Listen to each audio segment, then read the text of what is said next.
NSG सदस्यता मामले में दूसरे देश भारत के पक्ष में, चीन का विरोध कायम। Viral news.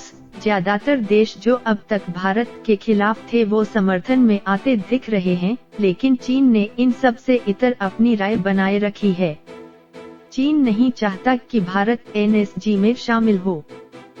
NSG की सदस्यता को लेकर भारत का विरोध करने वाले कुछ देश अब अपना रुख बदल सकते हैं। NSG के सलाहकार ग्रुप की बैठक के बाद इस बात के संकेत मिले हैं, जिसमें भारत की सदस्यता को लेकर विचार किया गया है। हालांकि चीन ने इस मामले भारत का विरोध जारी रखा है। भारत की राह आसान नहीं। ज्यादातर देश जो अब तक भारत के खिलाफ थे वो समर्थन में आते दिख रहे हैं, लेकिन चीन ने इन सब से इतर अपनी राय बनाए रखी है। चीन नहीं चाहता कि भारत NSG में शामिल हो। बीते सप्ताह अमेरिका ने भारत की सदस्यता के लिए समर्थन की बात कही थी, लेकिन चीन की मजबूत पकड़ की वजह से अभी भारत की राह आसान नहीं लग रही।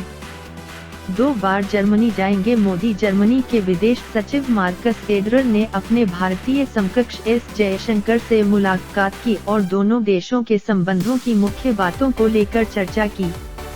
प्रधानमंत्री नरेंद्र मोदी इस साल 2 बार जर्मनी की यात्रा पर जाएंगे। पहली बार वह मई में जर्मनी जाएंगे और दूसरी बार G सम्मेलन में हिस्सा लेने वह जुलाई में हैम्बर्ग जाएंगे। जर्मनी मजबूत कर रहा है। भारत से संबंध गौर करने वाली बात यह है कि जर्मनी पहली बार विदेश नीति के मामले में भारतीय उपमहाद्वीप पर अपनी दिलचस्पी दिखा रहा है और भारत के साथ इस पर काम कर रहा है।